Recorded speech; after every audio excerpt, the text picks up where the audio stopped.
TV Al-Waha. Hot Inspiration.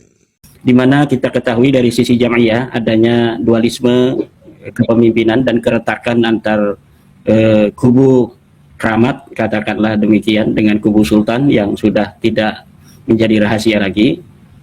Yang dari sisi jamaah ada ketidakpercayaan, kerenggangan antara jamaah dan pengurus PBNU. Kemudian kasus-kasus hukum, adanya beberapa pengurus di PBNU yang terkena kasus hukum. Maka saya kira Muktamar ke-35 yang akan datang, di mana Muktamar ke-35 ini merupakan Muktamar yang juga penanda 100 tahun Nahdlatul Ulama dari tahun 1926, sekarang adalah 2026, bukan hanya event memilih pengurus PBNU, tetapi juga forum muhasabah. Forum muhasabah semua kalangan, dari kalangan Nahdlatul Ulama, dari mulai PBNU, dari mulai wilayah, dari mulai PC, dari mulai MWC, sampai ke jamaah atau warga Nahdlatul Ulama. Ini muhasabah kita. Harus ada sebuah evaluasi organisasi, evaluasi manhaj, evaluasi keteguhan, evaluasi amanah. Apakah kita sekarang ini, hari ini masih dalam khittah Nahdliyah?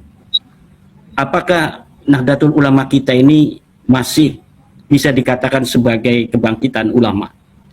Apakah Nahdlatul Ulama kita masih bisa dikatakan sebagai organisasi para kiai, organisasi para santri, di mana ilmu pengetahuan, amanah, keteguhan, dakwah adalah merupakan jalan kita? Atau kita hari ini telah jauh dari rel-rel para muassis Nahdlatul Ulama? Kita telah jauh dari maslak-maslakul ulama, dari jalan-jalan ulama, dari aqwamit thariq, dari aqwamit thara'iq, dari seluruhnya jalan. Ini harus kita muhasabah. Apakah Nahdlatul Ulama yang dibentuk oleh kiai-kiai Nusantara, kiai-kiai Jawa pada khususnya, masih berjalan di atas kemuliaan kiai-kiai Jawa, kiai-kiai Nusantara, atau dia sekarang menjadi jembatan bagi sebuah klan yang memanfaatkan kiai-kiai Jawa demi kepentingannya? Apakah Nahdlatul Ulama ini sekarang masih berada di dalam jiwa-jiwa santri sebagai sebuah organisasi yang dipandang sebagai penyambung lidah suara-suara santri, suara-suara nahdiyin di bawah yang bukan santri? Karena kita harus tahu bahwa Nahdlatul Ulama selain kalangan santri juga adalah kalangan para umat Islam yang bukan santri. Saya sudah menghitung bahwa dari 120 juta yang menyatakan dirinya dekat dengan NU, hari ini itu hanya sekitar 11 juta yang merupakan kaum santri dan alumni santri. Jadi sekitar 100 juta lebih adalah mereka yang bukan kalangan santri tapi merasa dirinya adalah bagian daripada Nahdlatul Ulama. Dan ini adalah sebuah tantangan bagi kita, tentunya kader-kader Nahdlatul Ulama.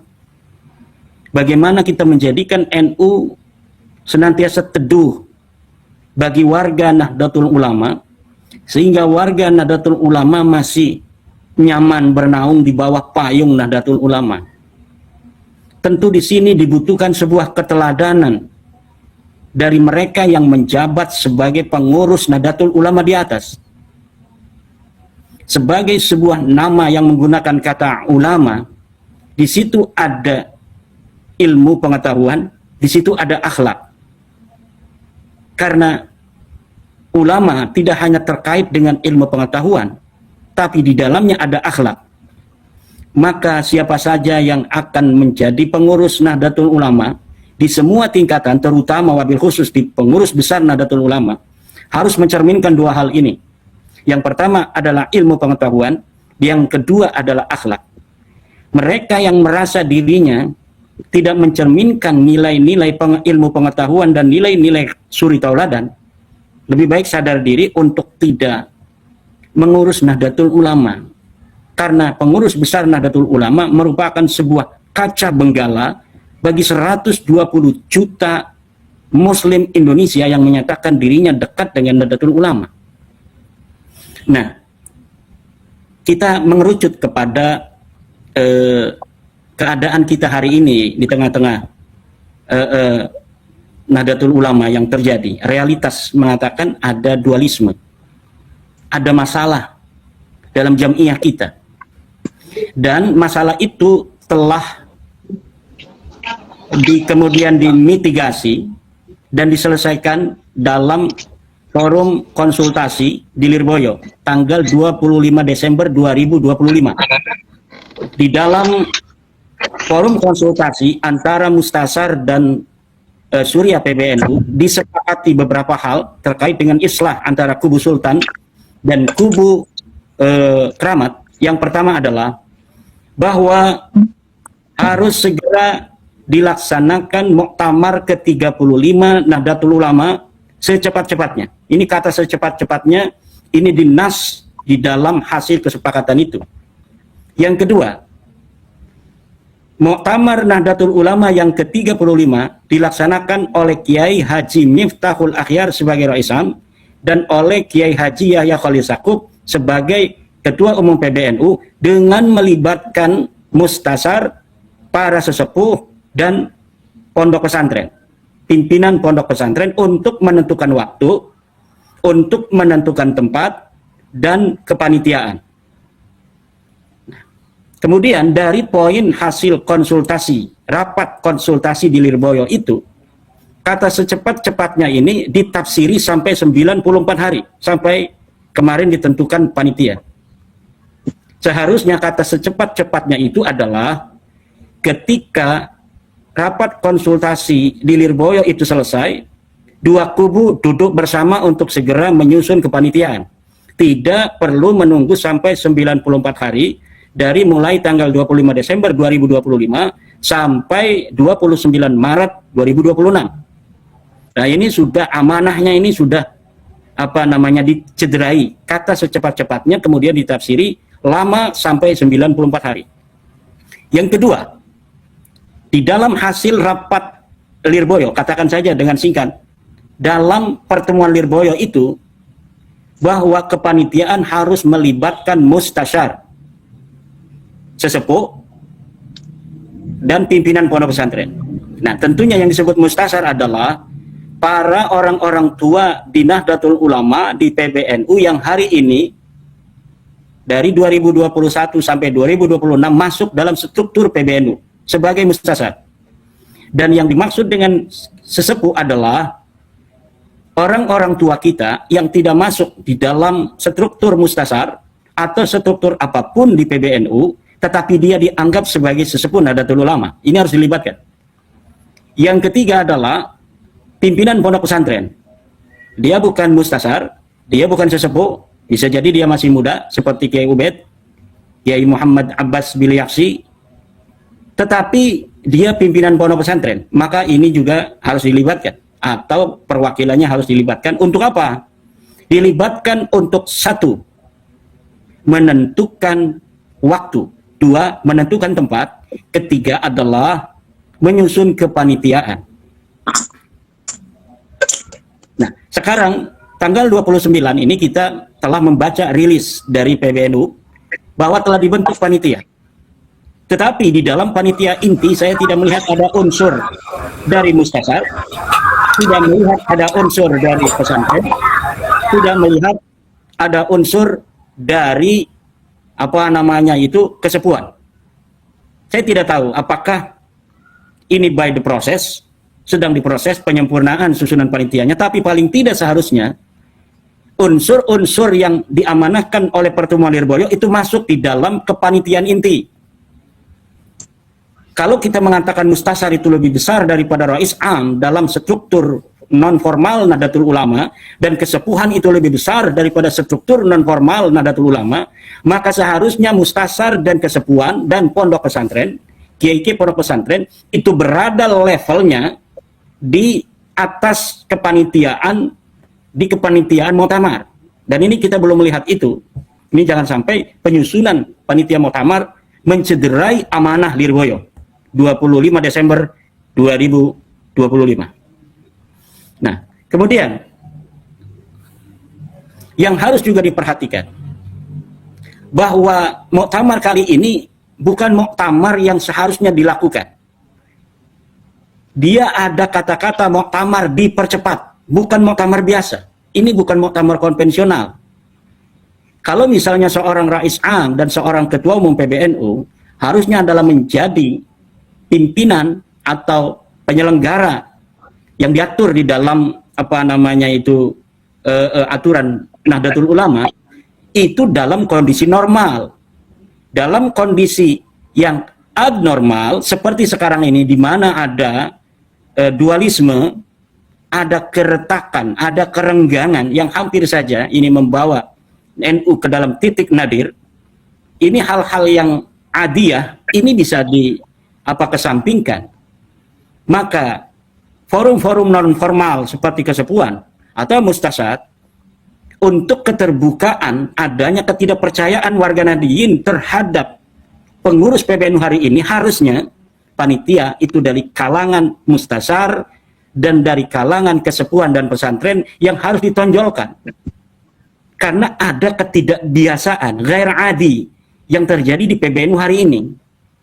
Tetapi sudah ditunjuk katanya bahwa Gus Ipul sebagai ketua OC, kemudian Kiai Said Asrori sebagai ketua SC, atau itu saya tidak tahu itu susunan yang secara detailnya.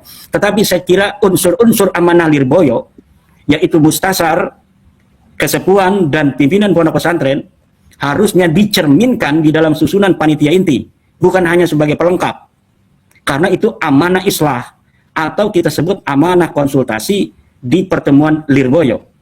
Bahkan pertemuan tanggal 25 Desember itu yang merupakan adalah terusan dari pertemuan Lirboyo sebelumnya yang dihadiri oleh Ketua PC dan Ketua PW, di mana ada kata-kata hasil pertemuan sebelumnya ketika Rais Am belum datang, yaitu penyelenggaraan muktamar dilaksanakan sebelum kloter pertama jamaah haji berangkat. Ini bagaimana kalau misalnya panitia muktamar baru ditentukan 29 Maret kemarin, 4 hari yang lalu, kemudian kloter pertama segera akan berangkat, bagaimana persiapannya? Katakanlah bahwa pertemuan sebelum ada Rais Am hadir, itu tidak dianggap oleh kelompok Rais Am. Karena pertemuan 21 Desember itu diinisiasi bukan oleh Suriah. Bolehlah kata-kata itu karena memang tidak ada kesepakatan di tanggal 25 Desember. Tetapi kata secepatnya ini tidak boleh kemudian ditafsiri sampai 94 hari. Ini yarji'u ilal urf. Tidak ada orang mengatakan secepatnya itu sampai 94 hari, tidak ada itu tindak lanjut. Dan ini saya kira sudah mencederai.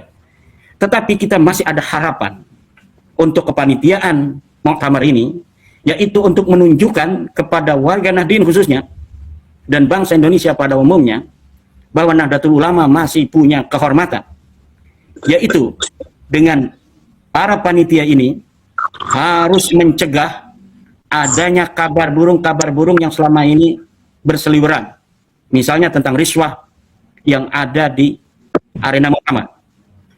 Panitia harus seminimal mungkin bisa terjadinya riswah dalam arena muktamar. Jadi harus dengan begitu kuat menutup seluruh kemungkinan adanya bohir-bohir yang bermain. Saya yakin kalau ada riswah pun, saya tidak yakin itu sebenarnya adanya riswah. Kenapa? Tidak ada bukti empiris sampai sekarang bahwa riswah itu pernah ada di arena muktamar. Tapi kabar burung berseliweran sepertinya mutawatir atau istifadah.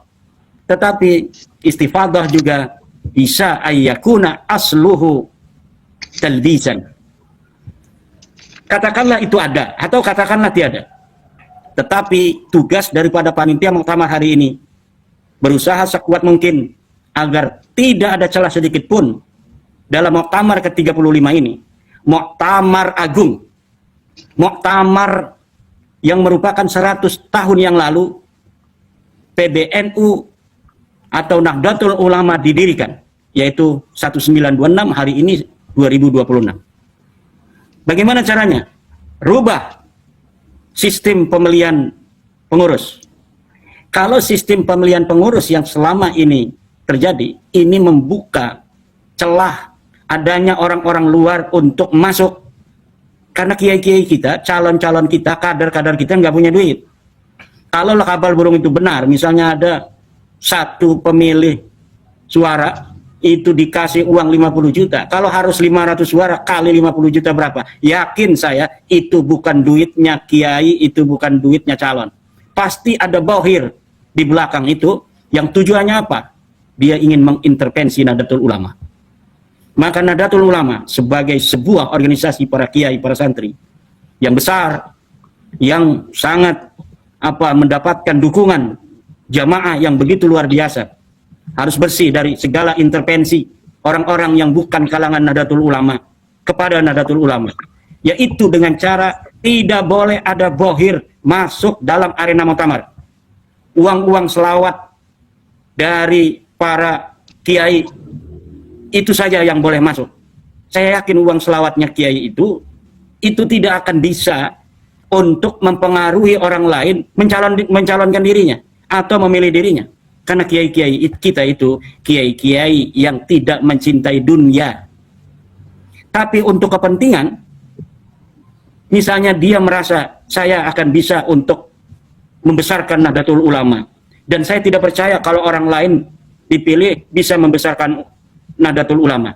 Ini kadangkala ada pendapat ulama fikih yang bahwa riswah apabila dilakukan untuk mengambil kebenaran, maka itu dibolehkan. Ini kadang-kadang ada i'timad terhadap kaul itu. Ini dari kalangan orang-orang yang mencalonkan diri, kemudian dia menerima dari bohir-bohir itu untuk kepentingan kebenaran yang dia yakini.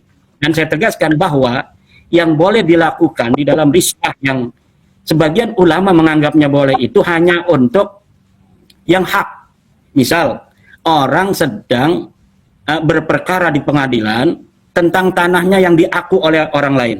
Tanah ini tanah dia, betul-betul tanah dia, kemudian dia tahu ini hakimnya tukang korupsi, menerima suap. Kalau dia tidak menyuap, maka tanah dia yang betul-betul hak dia ini akan bisa dipindahkan kepada orang lain. Maka dalam keadaan seperti ini, ulama fikih mengatakan dibolehkan meriswah. Tetapi untuk sesuatu yang madnunah, seperti kalau bukan saya yang menjadi ketua PBNU, maka yang lain tidak akan benar. Ini tetap tidak bisa dibenarkan riswah untuk hal semacam ini. Maka saya memberikan masukan kepada panitia. Di sini ada Kiai Haji Syarif Muhammad Abbas Bilyasi, cucu daripada Kiai Abdul Jamil Kiai Abbas Buntet, yang merupakan salah satu pendiri Nahdlatul Ulama.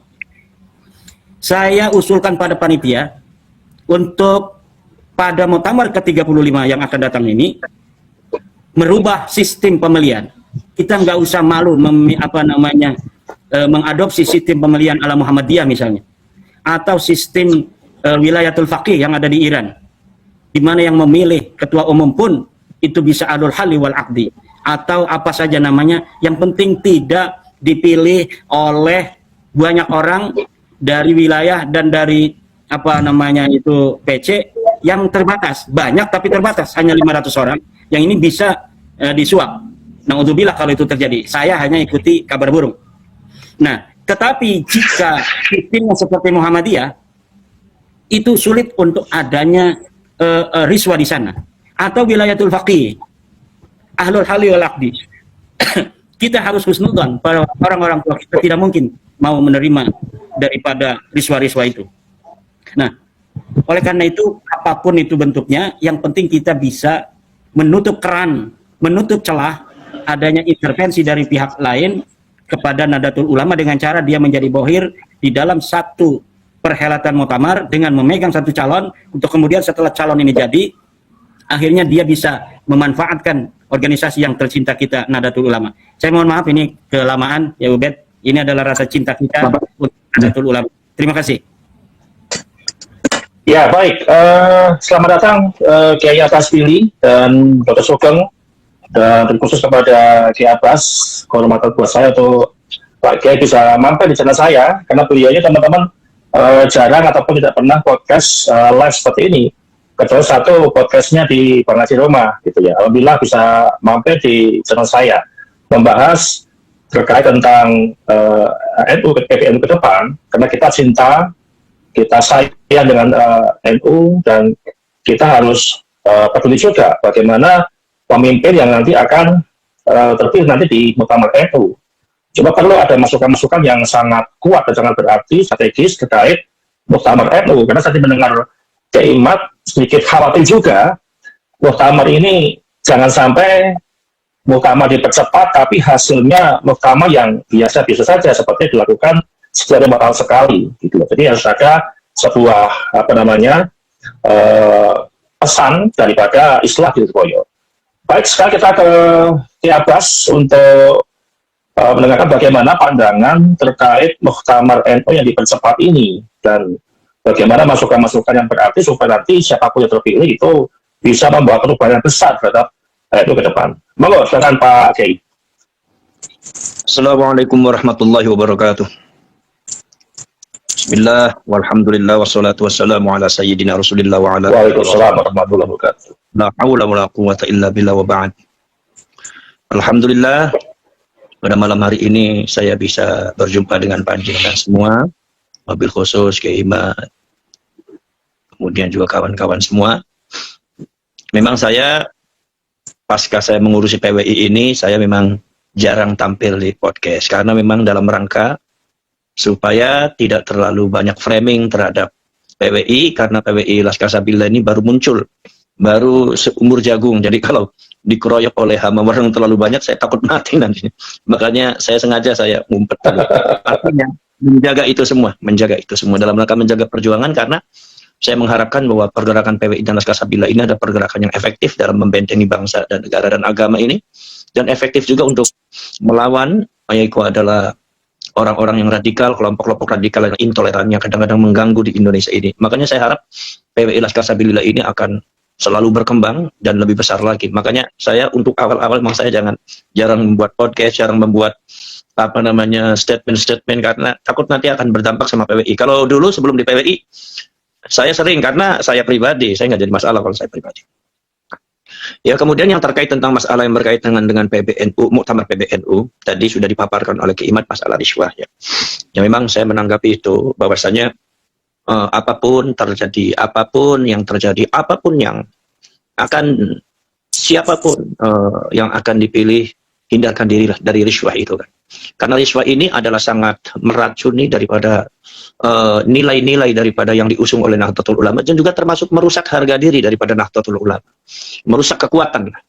Nanti kita berhadapan bukan sekedar dengan masyarakat, tetapi berhadapan dengan Sang Maha Pencipta istilahnya. Kalau saya dasarnya satu nasihat diambil dari Al-Quran aja, bahwasanya kata Allah mengatakan mereka bisa saja menyamarkan diri ngumpet dari manusia, tapi mereka tidak bisa ngumpet dari saya, kata Allah. Jadi artinya itu dasarnya. Kenapa? Karena NU ini adalah jago-jagonya keagamaan, dan ini organisasi yang besar yang dilahirkan untuk membawa dan mengibarkan bendera keagamaan yang ada di Indonesia, dalam artian keagamaan Ahlus Sunnah wal Jamaah yang toleran, yang tasamuh, yang memiliki ciri khas yang tersendiri yang disebut dengan Islam gaya Nusantara itu. Jadi saya yakin bahwasanya para petinggi-petinggi kita ini memang memiliki satu ghirah yang besar terhadap pembenahan Nahdlatul Ulama itu. Tapi yang saya lihat memang masih ada tarik-menarik antara mereka karena kepentingan, dan itu sebetulnya di dalam sejarah Islam sudah ada ya. Bahwasanya ada beberapa orang yang tidak mau menapaki kebenaran, tidak mau menapaki jalan yang benar. Kemudian mereka itu kok jalannya seperti itu, padahal yang baik untuk ini adalah seperti ini, yang baik untuk NU ini seperti ini, tapi mereka tetap melakukan hal-hal yang sebetulnya merugikan Nahdlatul Ulama gitu. Ya, tapi mereka tetap melakukan itu Allah menyitirnya dan Allah menyindirnya. Innama ta'buduna min dunillahi awthana. Sesungguhnya yang kamu sembah itu, kamu udah tahu bahwa itu adalah berhala. Tapi kenapa tetap kalian pertahankan? Itu mawaddatan bainakum fil hayatid dunya, kata Allah. saya tahu bahwa di antara kalian ini ada kepentingan dunia, sehingga di antara kalian tidak ada yang mau tegas untuk menyatakan sebuah kebenaran. Artinya, di dalam membawa Nahdlatul Ulama itu memang harus bersih, netral daripada nilai-nilai yang sifatnya subjektif, yang sifatnya di luar perjuangan ke-NU-an dan keagamaan. Karena Nahdlatul Ulama bagi saya itu adalah satu organisasi yang kita tahu semua bahwa organisasi yang memiliki jamaah yang terbesar, bahkan di dunia terbesar ya. Jadi sorotannya pun sorotan dunia. Saya yakin walaupun NU itu tidak pernah mengadakan aksi-aksi seperti HTI, seperti kaum-kaum Wahabi atau seumpami Jamaatul Islam, tapi saya yakin orang-orang yang berkompeten dalam masalah berkaitan dengan pergerakan keislaman, itu saya yakin mereka bukan menunggu, mereka selalu mengintip Nahdlatul Ulama. Karena apa? Ketika NU bergerak ini, maka dunia itu akan geger. Makanya saya tidak aneh ketika dari kalangan Israel dan Amerika mendekati Nahdlatul Ulama. Maka di sini kita harus lebih waspada lagi, sebab nanti jangan sampai terjadi framing terhadap Nahdlatul Ulama yang merugikan NU. Walaupun seumpama kita itu yakin, bahwasannya saya yakin yang namanya Gus Yahya tidak akan mencederai NU, apalagi mencederai Islam. Tapi bagi orang-orang yang memahami tentang konteks politik pergerakan keislaman, ini akan dijadikan komoditas untuk menjatuhkan Nahdlatul Ulama. Ini yang harus difahami itu. Maka dari itu, kalau saya mengharapkan kepada muktamar ini adalah orang-orang yang bukan saja memiliki satu wawasan pemikiran nasional, tetapi juga harus punya wawasan internasional. Karena mau tidak mau Nahdlatul Ulama akan dikaitkan ke situ, akan masuk ke arena politik global. Buktinya apa? Buktinya Presiden Amerika pun, dari pihak Amerika pun mendekati. Dan buktinya juga dari Israel juga selalu ngejar-ngejar Nahdlatul Ulama. Artinya apa? Ini artinya ada sebuah potensi dan nilai yang bisa mereka garap lewat Nahdlatul Ulama, yang nilai itu tidak kacangannya. Nilai itu bukan nilai remeh, tapi itu akan memberikan gong yang bergaung sangat besar di dunia internasional yang berkaitannya dengan pergerakan keagamaan. Contoh seperti ini. Dari beberapa negara Islam itu contohnya kan ada Malaysia, juga ada yang lainnya seumpama. Yang lainnya juga yang terkait dengan masalah Iran, itu kan bukan sekitar Indonesia. Tetapi kenapa Amerika kok lebih itunya ke Indonesia? Intens itu. Tentang keterkaitan Indonesia. Kok Indonesia seperti dijadikan semacam tameng gitu kan. Sehingga apalagi ada kemarin kejadian yang ada di Lebanon itu kan. Nah, itu sempat menggegerkan. Ini dan akhirnya kemudian dibalik itu juga bukan sekedar pemerintah yang mereka dekati, tetapi juga organisasi terbesarnya Nahdlatul Ulama. Maka saya itu memiliki satu pemikiran bahwasannya kelak jadi pemimpin atau ketua PBNU dan pengurus PBNU itu harus memiliki wawasan tentang masalah politik global. Bagaimana karakteristik kita untuk meyakinkan bahwa siapa itu Indonesia, bagaimana di bangsa kita di dalam menghadapi mereka. Bukan sekedar juga kalau seumpama saya bicara tentang masalah HTI yang di Indonesia, FPI yang di Indonesia, atau ada konflik dengan beberapa oknum-oknum Muhammadiyah, NU dengan Muhammadiyah, seperti yang kemarin itu akibat masalah masalah penanggalan Syawal itu kan. Itu mudah-mudahan jangan sampai terjadi seperti itu lagi. Kayak pemicu yang dipicu oleh statementnya dari Khalil Nafis itu, saya harap itu semua jangan terjadi, karena itu akan melukai saudara-saudara kita yang dari Muhammadiyah. Bukan hanya itu. Kalau yang dari Indonesia saya kira lah panjenengan sudah paham semua. Tapi saya cuma mengingatkan bahwasanya gaungnya NU itu internasional. Jadi PBNU itu internasional. Itu berdampingan dengan presiden. Makanya kenapa kok Yahudi dengan Amerika kok Inggris kok lebih itunya contohnya ke NU, bukan ke organisasi yang lain. Muhammadiyah itu menurut saya itu dalam masalah finansial, Muhammadiyah lebih mampu dan kekuatan juga banyak. Dari segi nilai-nilai keilmuannya juga lebih memadai. Tapi kenapa mereka kok yang digarap ke Nahdlatul Ulama datang? Bahkan digarap lah, menurut saya katakan bahwa kata-kata digarap itu sebetulnya terlalu subjektif. Tapi yang saya lihat secara gosip seperti itu. Bukan kerjasama, tetapi ini sepertinya ada garapan dari mereka. Lah itu kenapa? Karena mereka memandang bahwa Nahdlatul Ulama itu punya kekuatan besar. Yang mungkin kekuatan yang dimanfaatkan oleh mereka itu satu kekuatan yang kita sendiri belum tahu. Tapi mereka tahu bahwa ketika dijadikan NU diposisikan seperti itu, maka akan ledakannya sangat luar biasa yang akan menguntungkan mereka, ini loh, ada sesuatu pemikiran yang dimiliki oleh orang-orang global itu yang kadang-kadang tidak terjangkau oleh kita sendiri yang cukup pemikirannya masih sifat lokal Indonesia. Nah ini harus betul-betul PBNU ini harus memiliki satu pemimpin yang luar biasa, yang qualified, tetapi tanpa meninggalkan akarnya. Kalau yang dilihat kabarnya ada beberapa calon, di antaranya adalah calon daripada yang ahli dalam kepemerintahannya, di antaranya Pak Muhaimin, Pak Nusron Wahid, kemudian juga yang dari PWNU juga ada, di antaranya adalah Gus Rozin, kemudian juga ada Juhadi, kemudian juga ada yang dari dari kalangan pesantrennya, di antara adalah Gus Yusuf. Itu mungkin mereka membuat sebuah struktur calon-calon itu adalah diambil dari dawuhnya para ulama, bahwasanya orang-orang yang dijadikan pemimpin untuk bisa memberikan petunjuk yang benar untuk ngurusin masyarakat yang disebut dengan maslahatul ammah. Itu maslahatul ammah itu dibuka dalam 3 kriteria besar. Di antaranya adalah, satu adalah orang yang harus memiliki kualifikasi keilmuan yang memadai. Di antaranya ilmu ulama. Nomor 2, siasatul muluk, dia pandai bersiasat. Tapi siasat ini dalam artian adalah siasat dengan satu dasar pedoman manhaj ideologinya NU Ahlussunnah wal Jamaah. Ya, NU Ahlussunnah wal Jamaah. Jadi jangan siasat kemudian pakai siasat orang lain gitu. Tadi masih siasat NU. Kenapa saya katakan seperti itu? Karena ada peringatannya Rasulullah SAW. Di antaranya, kata Rasulullah mengatakan bahwa al-ulama umana'ur rasul. Yang namanya ulama itu adalah orang-orang yang kepercayaannya para rasul. Tapi malam yukhalitus sultan walam yadkhulu fi dunyahu. Sehingga mereka tidak terlalu berbaur dengan sultan penguasa, walam yadkhulu fi dunyahu, dan tidak masuk di dalam cara-cara kehidupan mereka.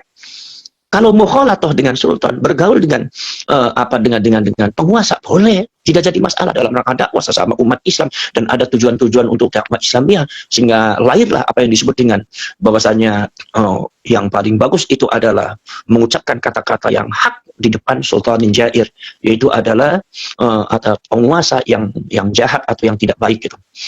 Nah itu artinya, saya tidak menafikan bahwasanya kita harus mendekati penguasa, dan kita juga harus ada menaruh beberapa orang untuk jadi penguasa. Iya. Tetapi walam yadkhulu fi dunyahum, ini kriteria nomor 2 yang diberikan oleh baginda Rasulullah SAW. Kita jangan masuk di dalam kehidupan mereka. Kita jangan masuk di dalam cara-cara mereka. Boleh kita masukin orang, tapi kita harus ada manhaj sendiri. Kita harus punya ideologi sendiri. Kita harus punya tata cara sendiri sesuai dengan manhaj-manhaj yang dibangun oleh para leluhur Nahdlatul Ulama, sehingga NU itu sosoknya, perwakilannya, wakil-wakilnya, baik yang ada di parlemen, yang ada di pemerintahan, yang ada di mana-mana pun, tidak akan lari dari ideologi. Saya kira ini ideologi semacam ini juga harus ada penguatan itu. Ya, itu. Sebab kalau seandainya itu sampai lari, ya akhirnya terjadi seperti ini. Ideologinya kita bawa NU, tapi ideologi manhaj pergerakannya bukan NU. Akhirnya terlalu masuk di dalam cara-cara kehidupan penguasa, sehingga bahkan seumpama karakteristiknya kok seperti karakteristik penguasa itu. Seumpama pengurus NU-nya atau kiai-kiai yang ada duduk di PBNU-nya, walaupun seperti yang dikatakan oleh Kiai Imad tadi, ada mustasyar, sesepuh, ada pesantren, tapi bagi saya tidak jadi masalah itu. Memang itu harus dilakukan, tapi karakteristik kitanya jangan sampai robah. Kita sebagai kiai bawalah ideologi pesantrenan. Kita harus yakin, kita harus punya kita punya satu jadi keteguhan. Kita harus punya kepercayaan besar bahwa apa yang dibawa oleh kita berupa ideologi kepesantrenan ini adalah ideologi yang bisa mempertahankan bangsa, bisa menguntungkan umat Islam baik secara nasional maupun secara global. Kita perkenalkan seperti halnya orang Cina. Saya mempelajari orang Cina ini, ketika seumpama diblokir Google-nya, dia bisa buat seperti Google. Ketika diblokir YouTube-nya, dia bisa buat seperti YouTube. Ketika diblokir AI-nya, dia bisa buat seperti AI. Artinya apa? Dengan cara-caranya mereka. Karena apa? Karena mereka punya abjad yang berbeda, punya kebiasaan yang berbeda. Ketika itu ada satu ekonomi global menguasai Cina tidak mau karena tidak sesuai dengan ideologi kehidupan cara-cara mereka. Akhirnya terjadi clash. Lah, akhirnya Cina mengatakan, kalau Anda punya Google, maka kami akan buat seperti Google.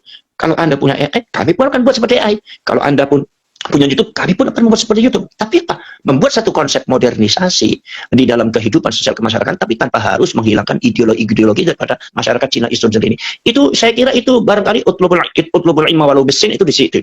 Mereka sangat kuat sekali ya, sehingga tradisinya, ideologinya nggak pernah hilang. Bahkan karakteristik orang Cina tuh dari mana-mana mereka membawa ideologi bukan ideologi keagamaannya, ideologi masyarakat Cina. Bahwa mereka ideologinya kuat, dan saya mengharapkan orang-orang Indonesia, rakyat Indonesia bisa seperti itu ya. Bisa seperti itu. Kita punya ideologi yaitu gaya-gaya, di antaranya adalah dari penanaman leluhur kita yang ada di Majapahit, yang ada di Sriwijaya, yang ada di Samudra Pasai, yang ada di Ternate, yang ada di Palembang, yang ada di Palembang. Itu kita sudah punya warisan ideologi yang sangat luar biasa. Kenapa kita menjadi inferiority complex? Kenapa kita menjadi murakkabun naqs? Kenapa kita menjadi sangat minder dengan itu semua, sehingga kita tidak berani dan tidak mampu menampilkan ideologi kita? Apakah kita di dalam masa yang akan datang kita bisa bersaing dengan Cina dan dengan Amerika Eropa itu memperkenalkan semuanya pun dengan gaya mereka, dengan ideologi mereka. Nah, mereka kuat ideologi liberalnya, ideologi apa namanya, kebebasannya, ideologi cara-cara mereka diperkenalkan bisa mewarnai dunia. Nah, ini ideologi kebangsaan ini harus dipertahankan, dan saya yakin yang paling efektif mempertahankan itu semua adalah Nahdlatul Ulama dan Muhammadiyah. Saya yakin itu bersama rakyat Indonesia semuanya. Maka NU bisa besar ketika NU itu adalah diisi oleh orang-orang yang kualifikasi dalam keilmuan, dalam politik, baik politik nasional atau juga politik global, baik sejarah keagamaan, perjalanan keagamaan, dakwah harokah yang ada di mana-mana. Kemudian apa namanya? Kemudian hikmatul hukama. Tapi kita juga punya dasar-dasar hikmatul hukama itu. Saya kira hikmatul hukama ini adalah sudah kita dapat warisan daripada leluhur ya. Jadi kalau kita tidak menggunakan ini, sepertinya kita tuh ya bangsa yang bodoh ya. Menurut saya sih, kenapa kok nggak bisa menggunakan? Kan mobil sudah ada, motor sudah ada. Kenapa kita nggak bisa bisnis gitu kan? Nggak bisa jalan gitu kan? Kalau seumpama mereka yang tidak punya mobil aja kok jalan. Jadi artinya Nahdlatul Ulama ke depan itu harus lebih dewasa lagi. Tidak sekedar hanya seumpama penterjemahan secara terbatas atas konsep tawazun, kemudian tabayun, kemudian tasamuh, hanya konsep-konsep terbatas warisan daripada kehidupan masa lalu yang dilakukan oleh para ulama. Sekarang itu sudah berbeda sekali. Bagaimana konsep keilmuannya? Bagaimana konsep ideologinya? Bahwa tasamuh itu harus diterjemahkan apa? Tabayun harus apa? Ini harus ada revitalisasi dalam masalah itu, supaya Nahdlatul Ulama selalu update dan selalu siap menghadapi tantangan-tantangan, tapi tanpa harus merubah daripada ideologi yang telah diwariskan oleh para leluhur kita. Maka saya mengharapkan dengan adanya muktamar ini bisa memberikan satu, ini muktamar ini adalah muktamar yang sangat menentukan. Istilah dalam bahasa umumnya itu, ini perjudiannya besar, mempertaruhkan harkat, martabat, dan harga diri daripada Nahdlatul Ulama dan para ulama. Bayangkan, di tengah carut marut Nahdlatul Ulama ini, ternyata bukan sekedar nama Nahdlatul Ulama yang sekarang agak surut, bukan sekedar nama pengurus-pengurus NU yang sekarang tidak lagi dikagumi, ini juga menyentuh kepada pesantren, para ulama, para kiai. Dan ini ketika sudah hubungannya dengan kiai dan pesantren, itu akan hubungannya dengan sosial keagamaan. Sedangkan kekuatan NU ada di sosial keagamaan. Sehebat apapun gedung Nahdlatul Ulama, sehebat apapun ekonomi Nahdlatul Ulama, sehebat apapun mobil-mobilnya Nahdlatul Ulama, sehebat apapun gedung-gedungnya, sekaya apapun para pengurusnya, tapi ketika sosial keagamaan itu hancur, maka Nahdlatul Ulama akan tinggal menunggu, akan runtuh, tidak akan diikuti. Istilahnya Imam Ibnu Athaillah As-Sakandari mengatakan bahwa asbahan bila arwah wa suwaran bila ma'an. Jadi ada kerangkanya tapi tidak ada artinya. Ada bentuknya, mungkin pengurusnya ada, gedungnya ada, tapi hampir sama sekali tidak ada pengaruhnya. Makanya saya mengamati beberapa keputusan-keputusan yang dilakukan oleh PBNU, ini ternyata pengaruhnya sangat sedikit sekali di dalam sosial kemasyarakatan. Dan saya di antara orang yang mengamati, antara senang, antara sedih. Di antaranya apa? Masalah yang berkaitan dengan polemik nasab. Saya tidak membahas bahwa yang setuju, yang tidak setuju.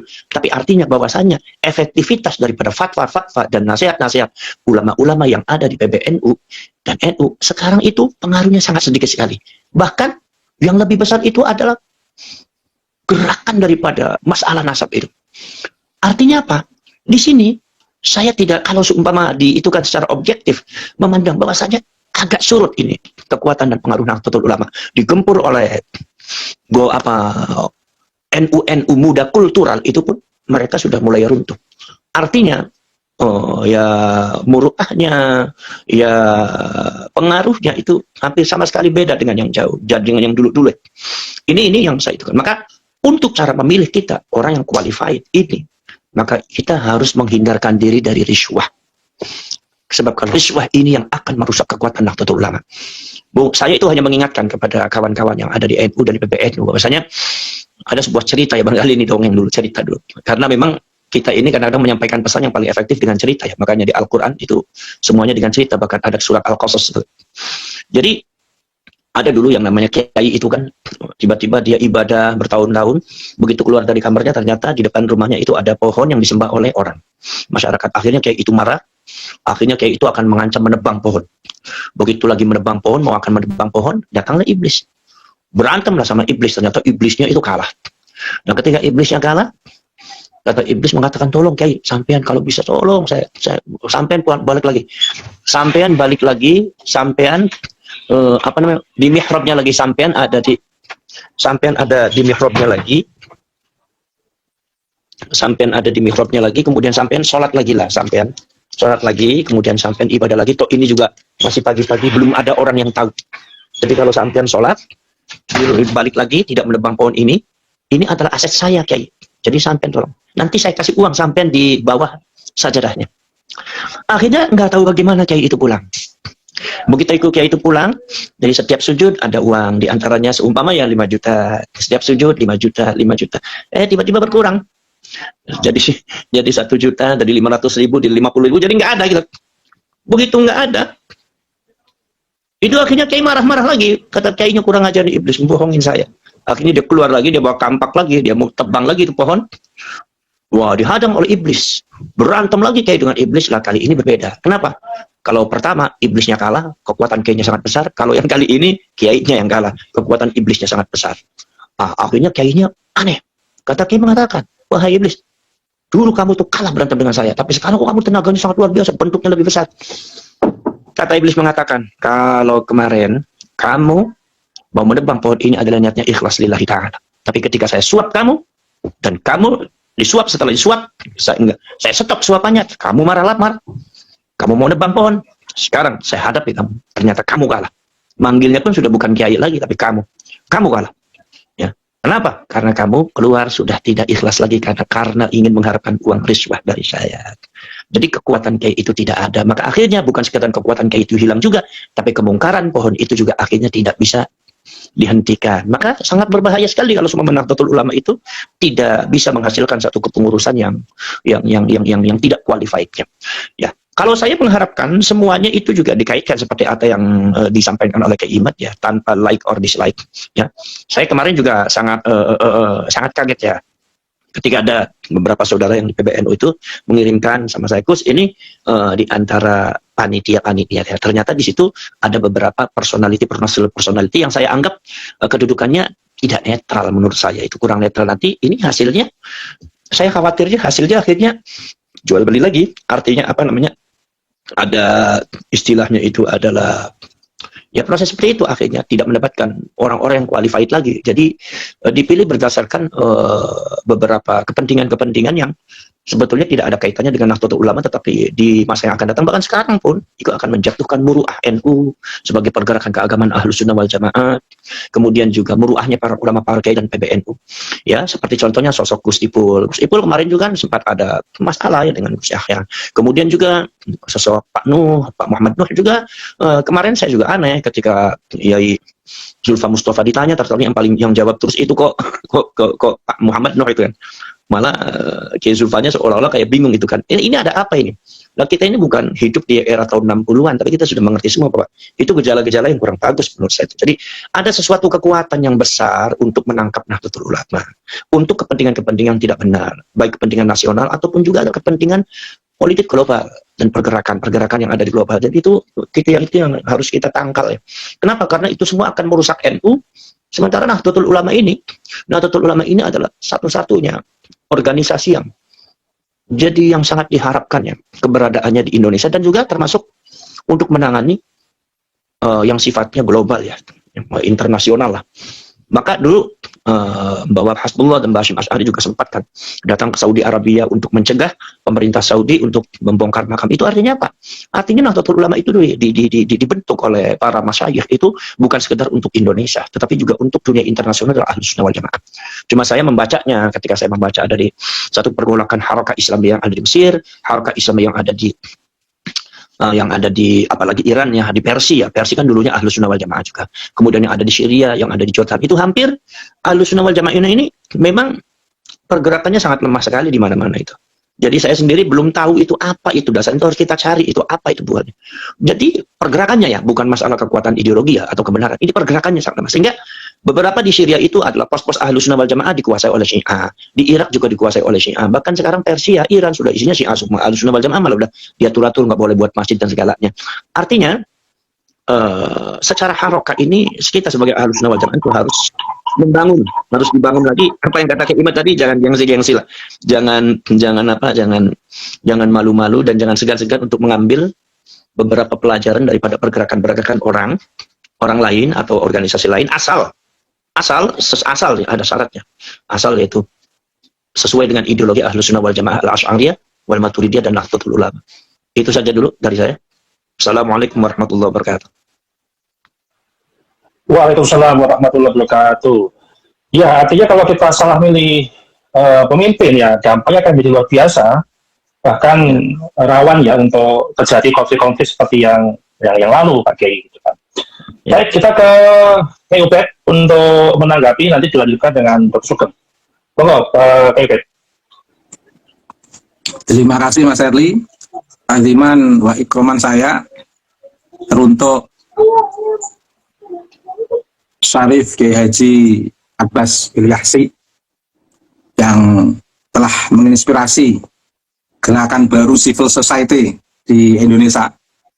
Karena civil society itu mesti harus muncul untuk mengisi ruang demokrasi, membangun keseimbangan sebuah sistem kekuasaan yang egaliter, yang penuh keadilan dan persamaan, yang justru di era sekarang ini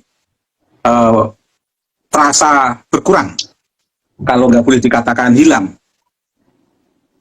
di Nahdlatul Ulama, yang sebenarnya justru NU menjadi satu-satunya organisasi yang memiliki basis civil society yang sangat akurat, kuat, tervalidasi.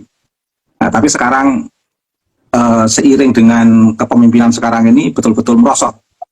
Tetapi alhamdulillah secara simetris antara keilmuan Kiai Aimaduddin Utsman dan gerakan masyarakat yang diinisiatori oleh Syarif Kiai Abbas, betul-betul ada alternatif gerakan civil society itu, meskipun agak terasa hilang dari Nahdlatul Ulama.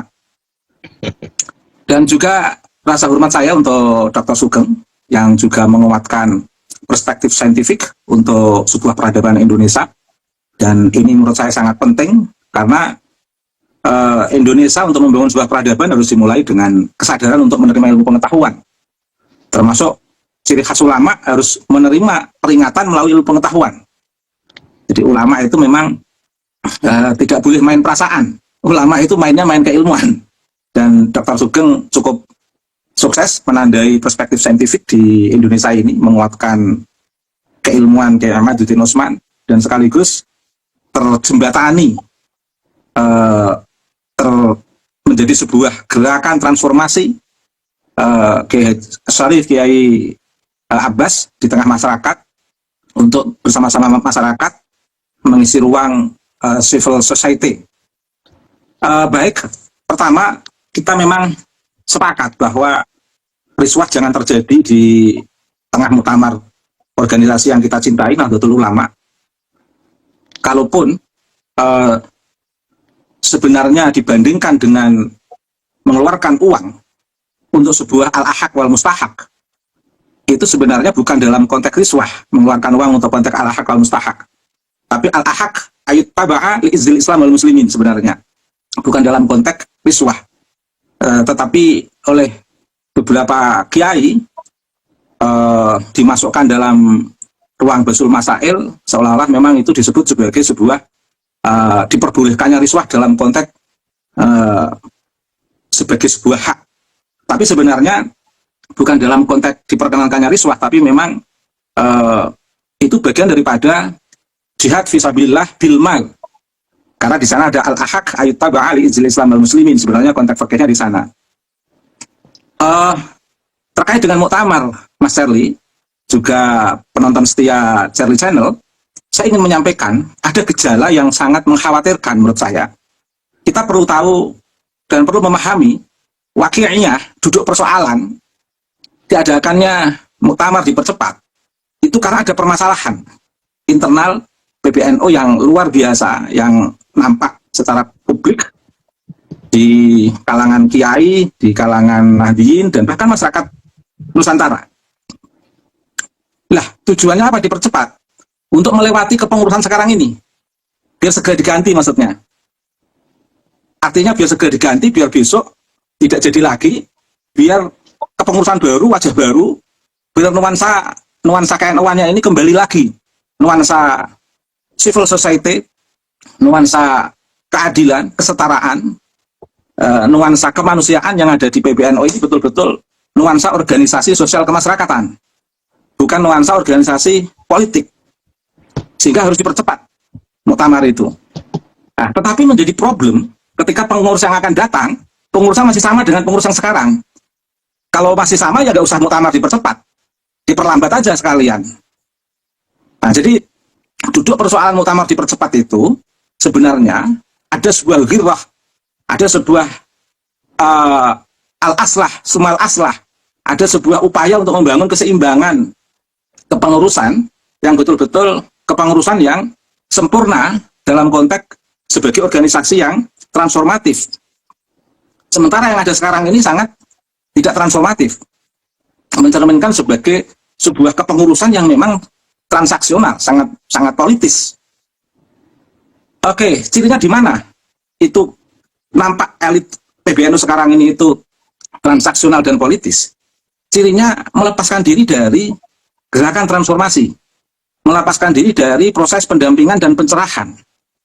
Sebagai seorang pengurus organisasi, itu ngayomi, itu membimbing, itu datang di tengah masyarakat, mendengarkan suara masyarakat, kemudian menjawab problem masyarakat dengan pandangan-pandangan masyarakat yang dikumpulkan oleh seorang pemimpin organisasi.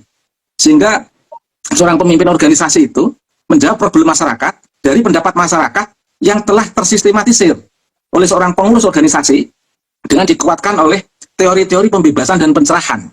Sehingga masyarakat merasakan betul bahwa problem yang mereka hadapi itu jawabannya bisa mereka ukur. Karena tanpa disadari, masyarakat itu sebenarnya sudah bisa menjawab masalahnya. Cuman tidak semua masyarakat bisa mensistematisir atau mengorganisir pandangan-pandangan genuinnya ketika menghadapi masalah.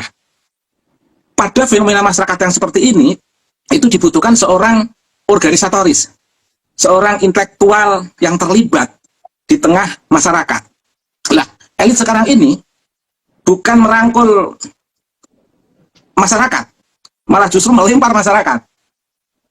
Nabi Muhammad sebagai seorang nabi punya hak untuk memarahi umatnya dalam istilah saya itu. Itu pun tidak rela ada orang muslim mengkafirkan orang muslim. Tetapi elit PBNU sekarang ini menuduh anggotanya sendiri bukan sebagai bagian daripada nahdien kultural dan nahdien struktural. Seolah-olah yang berbeda itu Syiah, itu Ruwaibidah dan lain sebagainya. Ini artinya tidak mendampingi, tapi ingin melempar jauh warga yang memiliki basis fundamental atau warga yang menjadi basis fundamental gerakan Nahdlatul Ulama, yaitu masyarakat bawah, masyarakat grassroots, masyarakat pesantren. Lah, elit sekarang ini itu tidak banyak memahami di masyarakat kita ini itu ada problem yang harus diselesaikan. Sebenarnya kalaupun tidak bisa menyelesaikan problem masyarakat, ya jangan ngaruh-ngaruh. Nah, jangan merepoti, biar masyarakat yang menjawab. Problem KRT Sumodiningrat di Semarang yang sedang dibelokkan misalnya, nggak bisa membantu, ya jangan ngaruh-ngaruh gerakan-gerakan yang sekiranya akan meluruskan sejarah. Jangan ngaruh-ngaruh gerakan-gerakan yang sekiranya ingin membangun kemanusiaan, keadilan, dan kesetaraan. Karena di masyarakat ini ada sebuah ketimpangan yang dibangun oleh kelompok tertentu dalam konteks kini klan Ba'alwi, membangun sistem kelas sosial yang hegemonik dan membangun sistem kelas sosial yang di sana ada relasi kuasa yang tidak seimbang. Dan ini sangat menyakitkan bagi masyarakat bawah, grassroots. Selalu dikatakan ulamanya saja direndahkan. Perbandingan ulama dan mereka satu, 70 ulama dan mereka satu misalnya. Termasuk juga jangankan mengungguli, setara saja nggak boleh. Ini kan membangun sistem inlander, ketidakadilan, ketidakmanusiawian, hegemoni dan sebagainya. Nah, masyarakat memahami fenomena ini sedang berupaya untuk membebaskan diri dari belenggu-belenggu hegemoni, dan ini sebuah perjuangan yang luar biasa, kesadaran yang tumbuh dari masyarakat tanpa dampingan dari elit yang sebenarnya diharapkan. Lah, sebenarnya kalaupun nggak dampingi tidak apa-apa, tapi jangan ngaruh-ngaruh. Nah, yang menjadi problem elit PBNU sekarang ini itu mencoba membungkam sebuah kesadaran kolektif masyarakat untuk membangun kemanusiaan, keadilan, dan kesetaraan. Nah, akhirnya terasa tidak salah kalau mereka itu dikatakan sebagai elit yang duduk di PBNU, sebagai elit yang sangat politis, bukan sebagai elit PBNU yang transformatif, yang membebaskan, yang mencerahkan, betul-betul elit yang politis. Nah, akhirnya apa? Mereka menghadapi masalah bukan karena dari masyarakat. Masalah internal PBNU, elit PBNU yang berlangsung kemarin itu, yang ditonton oleh banyak masyarakat, itu bukan disebabkan oleh masyarakat, tapi disebabkan oleh mereka sendiri, yang istilahnya itu sandung serimpet, yang disebabkan oleh pola gerakan politik mereka sendiri. Karena serat dengan kepentingan, akhirnya masing-masing itu memandang yang lain itu sebagai homo homini lupus, bukan sebagai homo homini socius. Ya, yang lain adalah serigala bagi yang lain, bukan yang lain adalah makhluk sosial yang saling tolong-menolong bagi yang lain. Akhirnya kawan menjadi lawan. Dan itu nampak konflik itu di luar. Dan itu yang menyebabkan bukan masyarakat. Yang menyebabkan bukan warga Nahdliyin. Tapi itu konflik yang disebabkan oleh sistem yang muncul secara internal antara elit PBNU. Nah, karenanya diadakan muktamar dipercepat. Nah, tujuannya apa? Biar melewati elit seperti ini. Biar melewati dari elit transaksional, biar melewati dari elit yang politis, melewati ini semuanya, biar dipimpin oleh pengurus baru yang betul-betul menghidupkan kembali semangat transformasi Gus Dur, menghidupkan kembali semangat transformasi Kiai Haji Said Akil Sirot, melanjutkan kembali semangat transformasi Kiai Haji Hasyim Muzadi, melanjutkan kembali sistem keilmuan yang ada di NU yang pernah dibangun oleh Kiai Haji Sahal Mahfud. Bagaimana Kiai Sahal Mahfud itu menata NU itu, pengurus NU itu harus betul-betul lebih menjaga marwah Hasan Aturos, dalam konteks ini keilmuan, bil ilmi wa tuqa. Jangan sampai ulama itu lebih percaya kepada doktrin, lebih percaya kepada emosi, dan mengabaikan keilmuan. Nah, di era Mbah Sahal, permasalahan apapun, permasalahan masyarakat, itu dipecahkan melalui lembaga Basul Masail. Jadi, nuansa dialektika keilmuan itu berjalan di era Mbah Sahal. Luar biasa. Sekecil apapun perkembangan masyarakat, kalau sekiranya itu menjadi problem masyarakat, dibahas di lingkungan kiai-kiai di lingkungan Nahdlatul Ulama sebagai sebuah basis keilmuan yang nanti bisa menjadi dasar transformasi di tengah masyarakat. Jadi transformasi dibangun atas dasar keilmuan Hasanatul Ras dan dikontekstualisasikan oleh para aktivis NU di lingkungan masyarakat. Luar biasa. Nah, sekarang ini ada problem masyarakat, membelokan makam misalnya. Tidak ada Basul Masail. Bagaimana hukumnya membelokkan makam biar menjadi referensi atau rujukan masyarakat menghadapi fenomena pembelokan makam. Bagaimana Ronson mengada-adakan sebuah kuburan yang tidak jelas historisitasnya kemudian tiba-tiba dimunculkan sebagai makam keramat, katakan begitu. Bagaimana fenomena menciptakan kuburan yang tidak punya dasar historisitas dari perspektif fikihnya. Dari perspektif yang lain tentu sudah jelas, tapi ketika dimusyawarahkan oleh seorang ulama, ini bisa menjadi inspirasi masyarakat untuk melakukan sebuah gerakan antisipatif agar apa yang dimusyawarahkan para ulama ini tidak terjadi di tengah masyarakat. Termasuk juga bagaimana merespon perkembangan saintifik DNA terkait dengan cucu Nabi. Dan warga Nahdliyin itu warga yang betul-betul sangat mencintai para zuriyah Nabi. Nah, ini ada fenomena yang dikenal sebagai zuriyah Nabi, tapi ternyata ada perkembangan historis, historiografi, ada perkembangan saintifik DNA, ada perkembangan filologi yang ternyata membongkar mereka itu tidak ada hubungannya dengan Nabi, Lan Ba'alwi itu. Bagaimana Kiai harus merespon? Kalau dulu dalam konteks tidak ada masalah, husnudzon bisa. Ini sekarang ini kan bocil-bocil di sosial media refleksinya selalu pamer sertifikat nasab. Di mana-mana selalu bicara nasab, bicara nasab, bicara nasab. Sampai risih sosial media itu, agama itu hanya diisi ketika mereka yang ceramah, hanya diisi oleh glorifikasi dan pamer nasab. Dan fenomenanya dalam konteks sosial keberagamaan nggak bagus di tengah masyarakat. Nah, kemudian muncul perkembangan ilmu pengetahuan dari kajian yang saya sebutkan ini tadi. Ini menarik. Bagaimana Kiai merespon ini? Karena ini menjadi bagian daripada keberagamaan warga Nahdliyin. Bagian daripada keberagaman warga Nahdliyin, bagian daripada historisitas warga Nahdliyin. Warga Nahdliyin itu seorang para pengikut agama yang tidak bisa dilihat dari perspektif normativitas saja, tapi juga punya historisitas, punya keberagamaan. Dan ini bagian daripada gawang yang harus dijaga oleh Nahdlatul Ulama, yang mestinya harus menjadi titik kesadaran para elit di era sekarang ini. Karena ini di luar respon, masyarakat diam saja. tetap bergerak.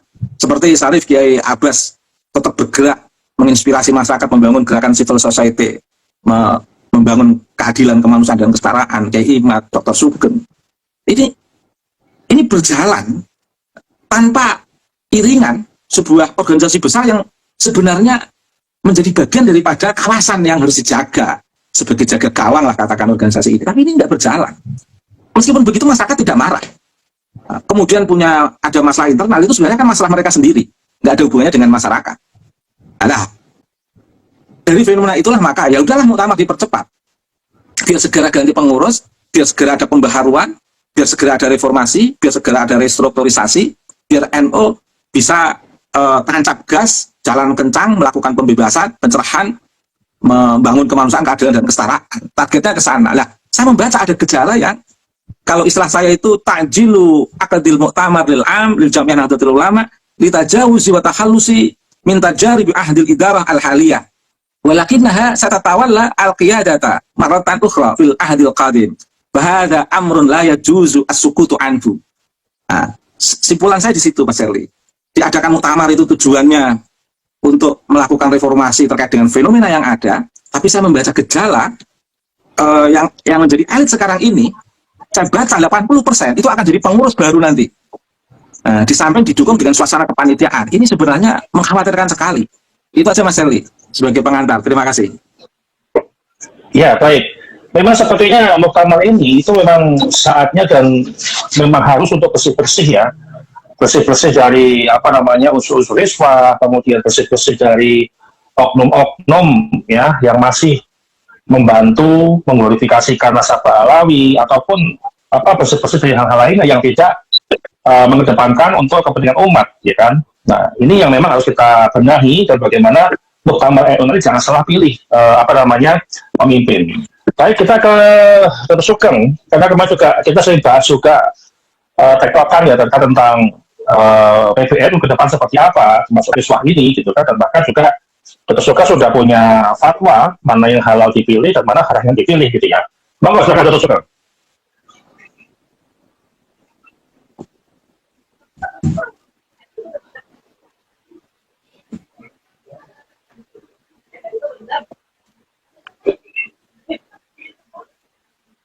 Suara Pak Dr. Suara belum nyala.